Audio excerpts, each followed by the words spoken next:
Well, good day everyone. I got a new tractor and I wanted to show you this tractor. A lot of features that I really like. 73 horsepower tractor.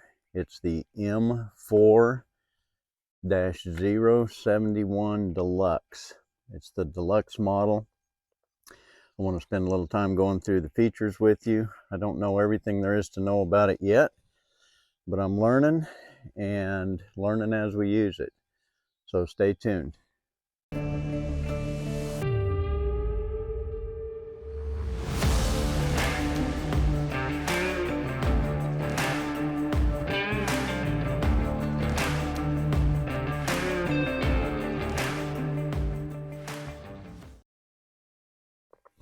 So like I said, this is a 73 horsepower tractor.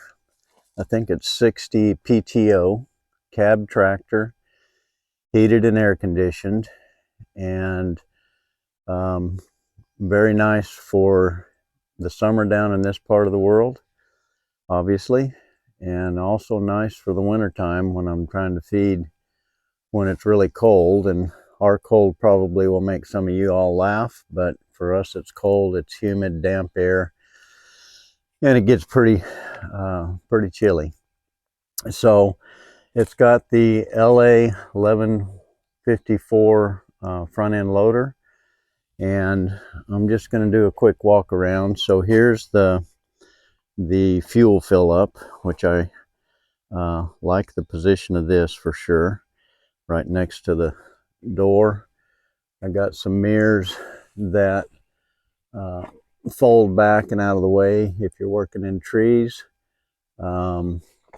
It's got a little antenna there for the radio right there. Got an AM/FM radio inside, and the other tractor I had was basically the same horsepower, but it did not have the cab, and so I swapped it off to use at the clinic because our old John Deere was starting to give us lots of trouble. And I really like the quick release functions as far as changing out buckets and grapples and hay forks. And this system, you just lift a lever and it disengages it, drive underneath your bucket, catch the top edge of the flange on the bucket, lift it up, it falls in place, and then you drop the pin. And so if you look at that over here, that top edge will catch under here, and then once you get everything plumb, when you change your loader position, then you drop the pin in there, and that captures it and keeps it in place. Same thing with the grapple. Catch this top edge here and then drop the pin. And the ease of getting these on and off is really nice. I really like that design, and I think it functions really well. So got a front end loader. We got a third function remote at the front, so that is what will run a grapple, or if you've got a front end bush hog, things of that nature. I didn't wash this thing up. I got a new pasture up the road that I've never had before, that was severely overgrazed and was 100% weed patch, and the only way to get ahead of those weeds and let the grass come back is to spray. So we have a 200-gallon sprayer hooked to the 3-point. But I got two remotes on the back here. One is in use right now for this hydraulic arm top link, and if you've seen my previous videos on the hay unroller, you'll know how important that is to get the bale up off the ground at a good height. This tractor is equipped with a regular PTO speed and then an economy PTO speed. So when we're using something that doesn't have any load on it, like this PTO driven pump on the sprayer, we use the economy version of the PTO, and it doesn't rev the engine as high. There's no load on the engine, or very little load on the engine when it's running that pump. Some other features on this tractor from the outside is I've got LED lights on the back that are really, really bright, really helpful when you're putting out hay at night. When I was putting out hay with my other tractor, I didn't have any lights up on top and just headlights. Well, those headlights are pointing right at your bale. And so in order to see, particularly when I was driving down the county road to the different lease places, I'd have to lift the bale quite high, which in and of itself isn't ideal, so that I could see underneath the bale with the headlights to see if anybody's coming, and just hard to visualize around a bale. So then we got these LED lights at the top of the cab that that's a good workaround. You can see that there's a windshield wiper in the front of the tractor.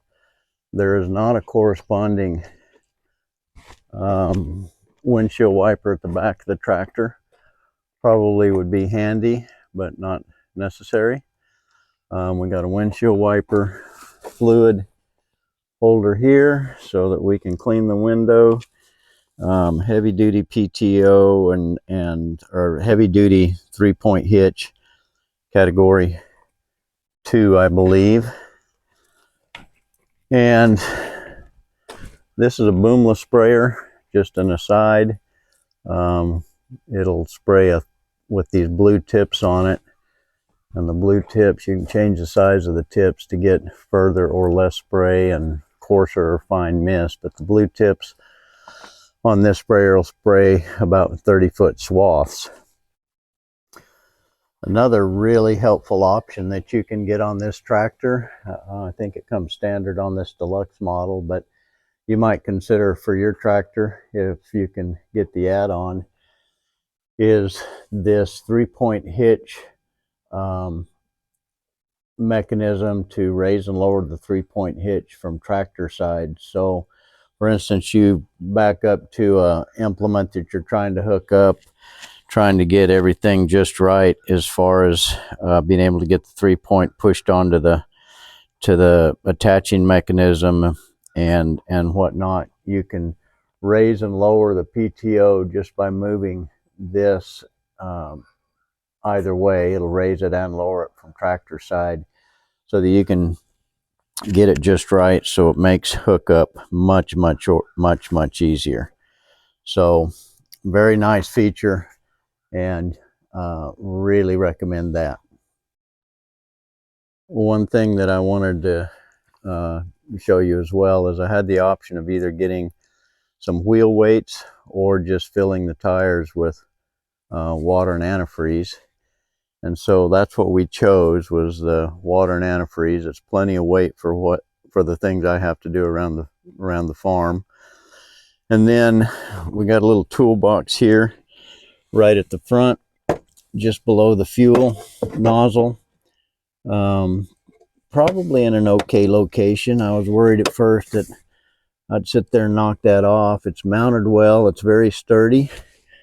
I think it'll be okay. I shouldn't be running over any brush of any consequence to catch that and knock it off.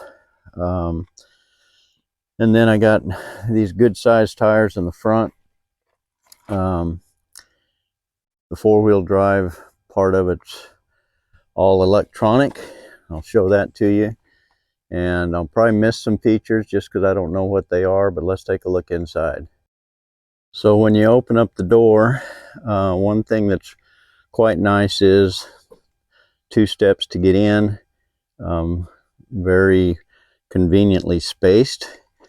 You got a good handrail here to grab. You got a handrail on the inside of the door if you need some extra support.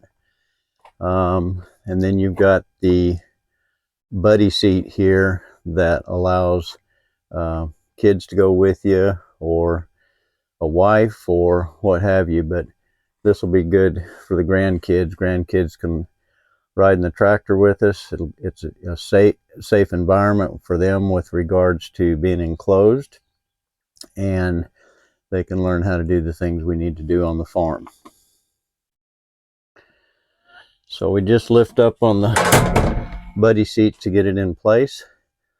Got a seat belt for all your budding ranchers and farmers, and got a nice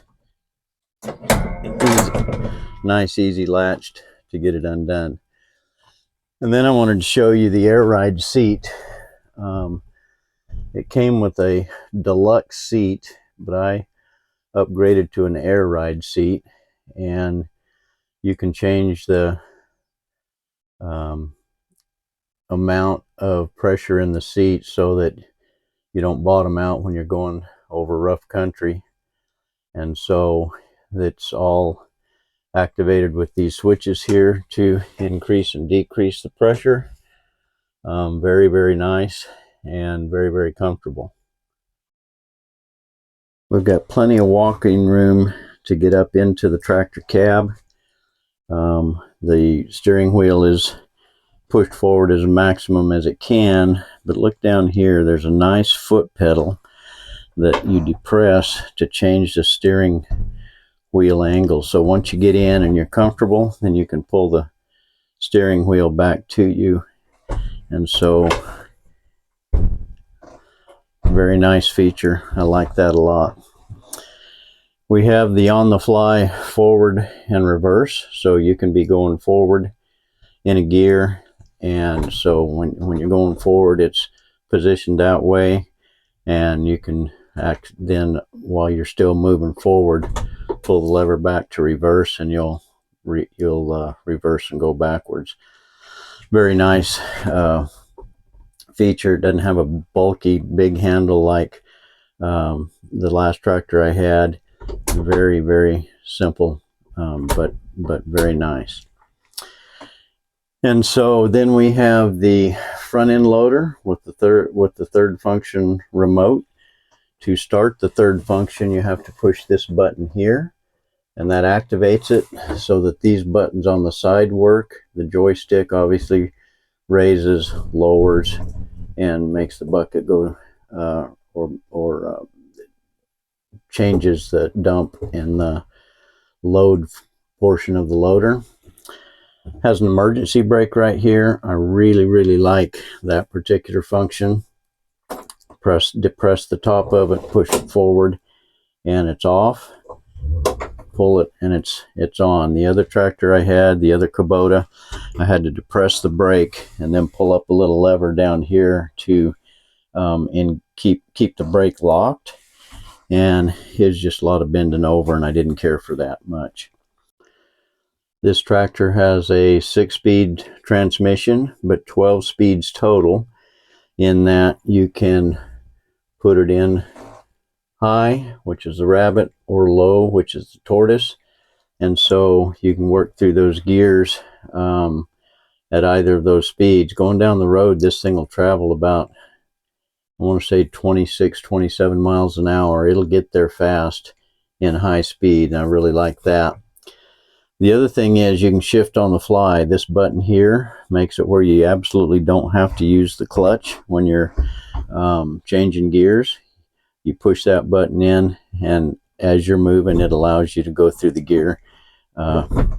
gear slots and go on through the process. So it basically it functions as a clutch right here at the palm of your hand. Over here we have the 3-point hitch, lower and raise. This is the draft here. This runs the top link on the 3-point hitch. When I use my bale unroller, this will run the squeeze. So the second remote at the back of the tractor will be hooked into the hydraulic cylinders on the hay unroller, and then that'll work the squeeze function on the hay unroller. And again, this is the top link. Then I briefly mentioned the 4-wheel drive. Here's the electronic 4-wheel drive switch. So you can see it's got a little tractor emblem on it with an arrow, but you just engage that automatically turns on the 4-wheel drive. I think this button's here will let you preset 2 different settings for RPMs. Not sure about that, but I think I remember hearing that when the guy delivered the tractor and was talking me through that. And then here's the foot feed for the throttle. So right adjacent to the brake, the positioning of that is good in my opinion, although it makes access through this door a little cumbersome, but unavoidable. And then if you're just running at a consistent speed, then you got a hand throttle here, and either works well, but going through doing the monotonous things where you don't have to accelerate and decelerate, we're going to set it at the appropriate speed with the hand throttle.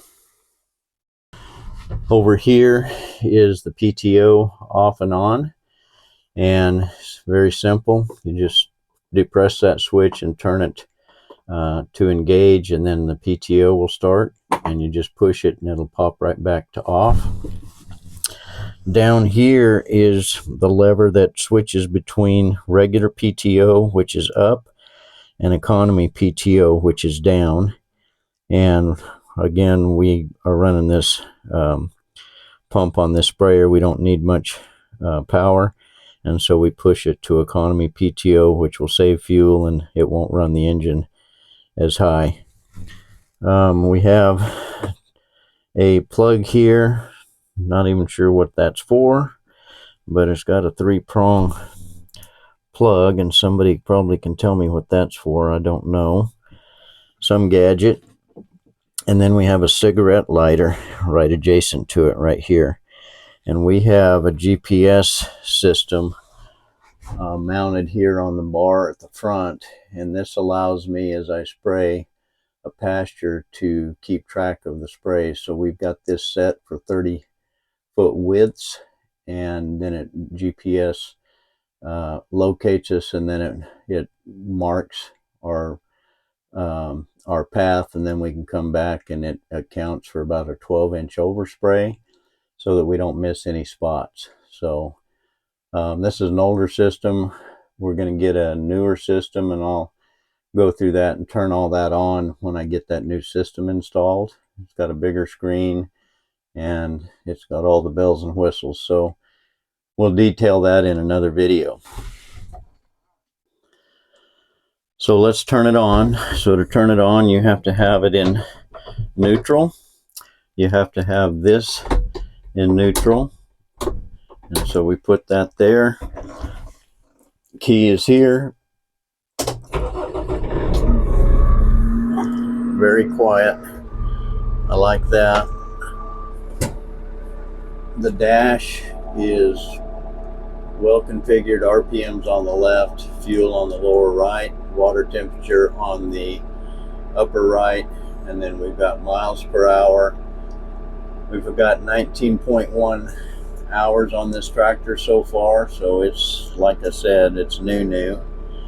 Here's all the regen buttons, so when we need to blow off all the particulate matter and burn it off, then it'll come up and tell us we need to do the regen, and we go through and rev it up to about 2100 RPMs, and then it'll do the regen thing over 10 to 15 minutes. This button here, if I just cycle through and push it, will change our display. So our last trip was, or our trip was 18.9 miles. We got 19.1 hours on it.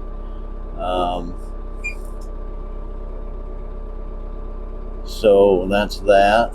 And then this button here, I really don't even know what all those numbers mean. I think that's the regen. We got 88% left before we need to regen. Again, not sure what that is. So I'll figure all that stuff out. Again, this thing's new enough that I just don't know all that stuff, and I haven't had time to read the book. Then the other beautiful thing, and one of the big reasons I wanted the cab, is the air conditioning. So the air conditioner is all right just about knee level. You can point these vents as many ways as you want. It's got a defroster setting so you can defog your windows. So here's the air conditioning controls up at the top. I've got it on setting 1. When you set it on 4, I mean, it'll darn sure blow some air. And so, looking forward to using that. I'm going to turn it down though so you can hear. And so, defog the window, defog plus blow some air, whatnot. Push the AC part of it, or you can just push the fan, recirculate the air, and then temperature control. And then there's a nice radio here. It's got a Bluetooth function. Here's the microphone for the Bluetooth. And then on this doorpost here, we've got our lights. Not even sure what that button does. I'll find that out. But here's our front lights, the LED lights. Here's the back LED lights. And there's other places for other switches that you could add. I don't know what those would be. Don't know what I need. This window, back window, pops open. It's got a hydraulic arm here, and you can open it, leave it open if you want, or keep it closed. It's got a nice window below the big window that'll open. You can see the latch right there to open that window. But it's got a nice little window down below so that we can look at things going on down and around the PTO shaft and make sure no malfunctions there. It looks, you can see the top link. Very nice port, and it extends all the way around the back of the tractor. And the other thing that's really nice is it has a sun visor, or a sunroof that you pull back, slide that back. Got a glass sunroof so that you can see where your loader position is. So instead of having to lean down like most tractors and see how high your loader is or where it is, you can stay comfortably seated and get the same view. And so that's a great feature. Nice sun visor for when you're driving into the sun, and mirrors on both sides. Got a mirror here, got a mirror there, so you can keep track of what's going on behind you. You can see they're breakaway mirrors, so hopefully if you hit a limb or something, you don't bust anything. One thing I do wish I had would be a rear view mirror, and I'm gonna see if that can be installed. I'll look into that. And then one other thing I wanted to show you is it's got this red light function here that at nighttime you push that, it shines a red light on your cluster of controls here. And so this whole area will be illuminated with that red light. It's not the glaring white light of the dome light here, and so it's not nearly as distracting, and it's just a soft red light that shows everything you need to do control wise. So just wanted to show you that. Really pleased with this tractor. I got nothing about it so far that I've found that I dislike. Very roomy cab. I mean, there's plenty of room. We'll be fine to get somebody else in here, and hopefully they'll be comfortable enough. If it's a kid, they won't care. So overall, I'm very pleased with this tractor at this point. It's got all the things that I want, and it does an amazing job. I think it's the right horsepower for my small operation. I don't need, I don't do anything just huge. I don't drag any big plows, etc. So I think a good choice for me. Hopefully this will help you make some decisions with regard to what you want to buy. But I'm very, very pleased at this point. So hope you enjoyed this video. Hope it will help you make decisions on what to purchase, should you purchase for your farm or ranch operation. And I hope you have a great day. Thanks for riding along with me. Appreciate it.